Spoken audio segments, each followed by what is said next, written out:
next on CTN News. And that's what we really wanted for our guests here. It creates an all-over healthy feel, both mentally, physically, and emotionally. Anoka County's only licensed adult homeless shelter undergoing a big remodeling project. We'll have details. Plus, a Coon Rapids police detective honored for his work putting a prolific car thief behind bars. But first, in a tragedy like this, if you can search for any bright spot at all, it's the fact that it may open some people's eyes and wake them up to, some of the dangers. 2 recent deaths from carbon monoxide poisoning prompt a warning from public safety officials. That tops CTN News this Friday, January 16, 2015.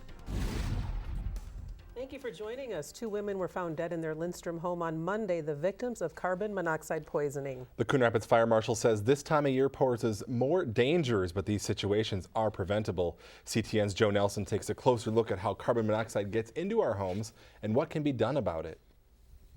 If you've got it somewhere, you've got it everywhere. Tim Betcher has been checking homes for carbon monoxide for decades as a master service technician for CenterPoint Energy. He says this time of year can be a dangerous one. With the colder weather, people are starting their cars. Most of the garages are attached now. And even if they open up the big garage door, if the wind is going from the right direction, it pushes all that carbon monoxide right into the house. Your heat exchanger is bad or something wrong with the furnace, it's not burning clean, or your water heater or your dryer, and it could even be your stove if you have a gas stove. Coon Rapids Fire Marshal Todd Williams says houses are closed up tight and chimneys and vents can be blocked by animal nests or ice, allowing CO to build up. That's what happened to a Lindstrom couple at their home this week. Your moisture from your chimney causes ice, and it plugged the chimney, so you had to build up a CO, and if they would have had a CO detector, that would have notified them that they had a level of CO in their house, and that would have given them plenty of time to get out. It starves your brain of oxygen. A lot of times the symptoms mimic the flu. Disorientation, dizzy, sick to your stomach, flu-like symptoms. Sometimes you don't put 2 and 2 together. People don't pay much attention to their carbon monoxide detector. Coon Rapids Ace Hardware store owner Todd Spangers says carbon monoxide detector sales do spike after incidents happen. It always takes a fatality or some close call before people wake up. We tested car exhaust, and within seconds, the detector showed more than 200 parts per million, enough to cause headaches and dizziness with enough exposure. I've walked into homes where you take 1 step in and the alarms start going off. Best thing you can do is just get fresh air. A law went into place in 2008 requiring carbon monoxide detectors to be placed in all homes within 10 feet of all bedrooms. Now, 7 years later, CenterPoint says people who bought detectors then need to replace them if they haven't done so already. Stephen Karen. All right, some good advice. Thanks, Joe. Thanks. Some encouraging news when it comes to the number of fire deaths in Minnesota.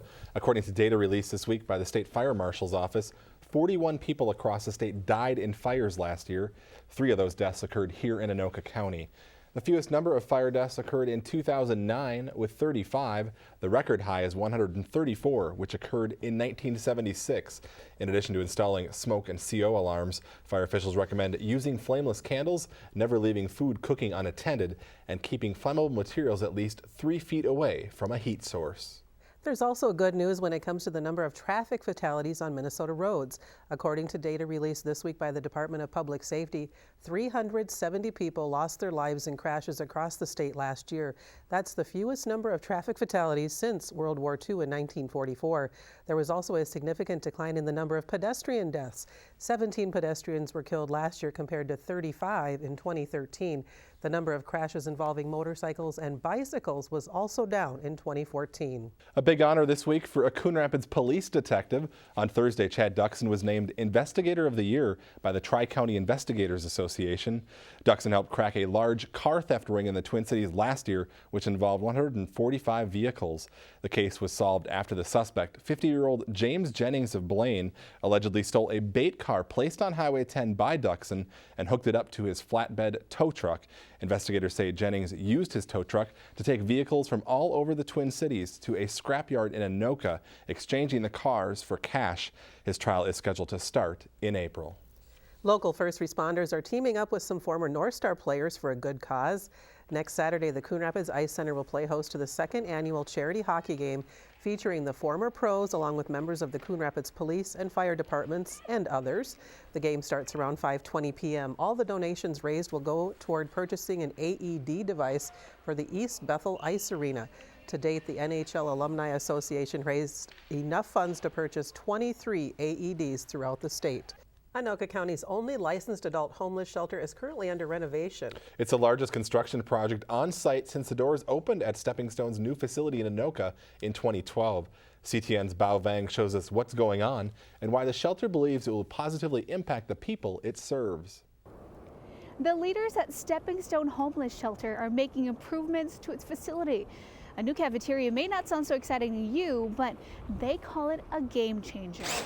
We had very old, dilapidated cabinetry. Development Director Julie Jepson says the shelter started raising $100,000 a year ago to expand the cafeteria into something the residents deserve.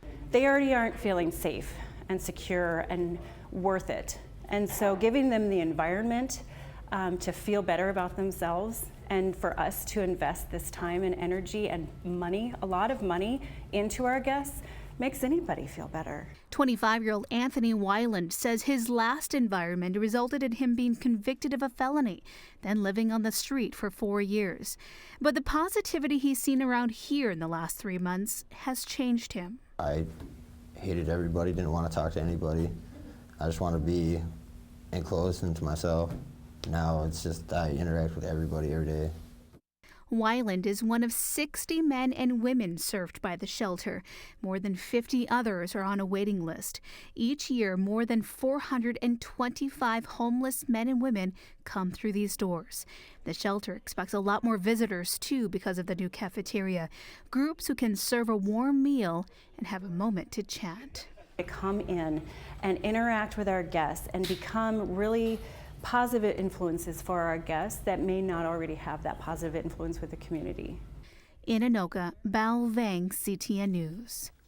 The shelter is looking for community groups to come in and serve food and interact with the shelter residents.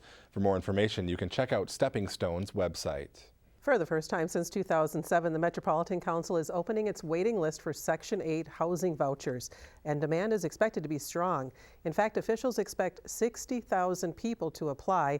Only 2,000 will be selected for the waiting list by lottery. The Met Council will be accepting online applications between 8 a.m. on February 24th and noon on February 27th. For more information, log on to our website at ctnstudios.com. The newest senior living facility in Coon Rapids is welcoming new and prospective residents. Autumn Glen, which provides assisted, independent living and memory care units, opened its doors last month at the old Frank's Nursery site off Coon Rapids Boulevard. If you're interested in checking it out, open houses are being held each Thursday in January from 3 to 6 p.m. and a grand opening celebration is being planned for sometime this spring. Still to come on CTN News, the first ever Fix-It clinic coming to Coon Rapids. Plus a call for volunteers interested in giving back to their community. Also ahead, another boost for the city's Home for Generations 2 program. Find out how much money is being added. We'll be hosting the 7th annual Community Wellness Day. And making fitness and healthy living a family affair. Details on this year's Wellness Day coming up. CTN News. Steve Erickson, Karen Savanich, your local edge.